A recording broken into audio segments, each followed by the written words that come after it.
Hi, my name is Thomas O'Regan, and let me take you on the journey that I'm gonna go through launching and starting a successful food and retail business, which is gonna be a Japanese street food concept in Sydney, Australia. If you work in hospitality or you're a chef or you ever wanted to start your own business, I'm gonna give you guys some tips and tricks on this channel about how you can go about doing that. And I will basically be taking you through my whole journey, the good days, the bad days, how I'm feeling on this journey, this roller coaster, which is owning your own business and working in food retail and hospitality. Now, this journey of me launching a food retail business is gonna be exciting, scary, and I'm gonna be honest with you guys, I have no idea what the hell I'm doing. So it's probably just gonna be entertaining for you guys, really, but for me, it's just gonna be stressful and scary. But anyway, I used to work as a chef for 10 years. I worked in fine dining restaurants in Sydney, like Key, it's a three-headed restaurant, and I even went to different states. Like I went to Victoria and worked at Bray, another three-headed restaurant, and then I did some time in Royal Mail Hotel, which was a two-headed restaurant. If you haven't heard of a hat before, it's like a Michelin star, but or I wouldn't call a hatted restaurant on the same level as a Michelin star restaurant. I would call like a three-headed restaurant on the same level as a two Michelin star restaurant. And yeah, basically what I'm saying is there is no restaurants in Australia that are on the same level as three Michelin star restaurant overseas, but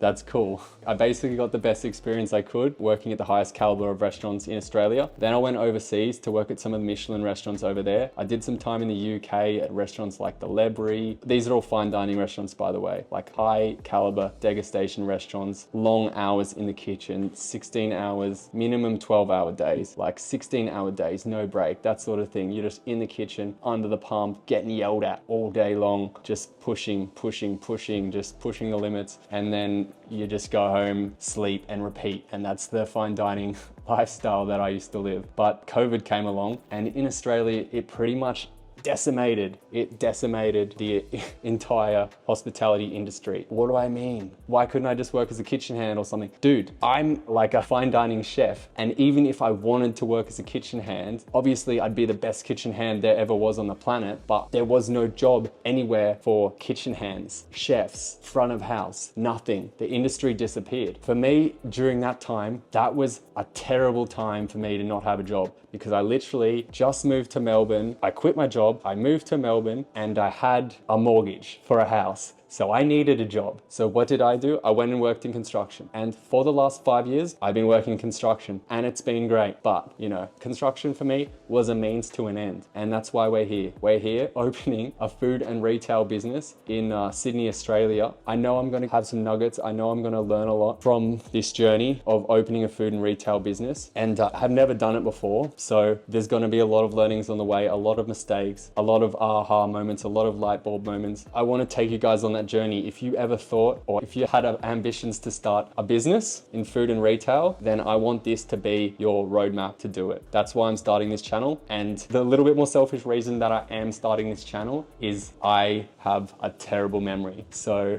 for me, just to have something to look back on and say, oh, like remember that time when I learned that, or remember that experience I had, and this video will be that reference for me so I can see what's going on and what happened in the past. If you ask me, the hundreds of recipes I learned that I all remembered off by heart in my head when I was a chef, I can't remember any of them. I feel like I've lost like 90% of my skills as a chef, and even like the knowledge. I mean, it's there, but I haven't been in the kitchen for 5 years and I feel like I've lost it all. If you threw me in a high caliber fine dining restaurant today on a section to run a section, I would crash and burn, and they would kick my ass out of the restaurant because I would go down hard, all right? But that's all good. It's like any skill, you just gotta practice it and you'll get better. So me being back in the kitchen, I'll pick it back up super quick. It's gonna be awesome. I just wanna wrap this up. If you guys know anyone that has worked in a Japanese restaurant or is a Japanese chef, hit me up in the comments, because I need people, I need help. So hopefully if you guys like this video and if you stayed till the end, help me out and just send me a reference of someone you know that's Japanese or a Japanese chef in Sydney, because I need help. I desperately need more staff here. Thanks for watching, guys. See you later. I'll update you soon, all right? Bye.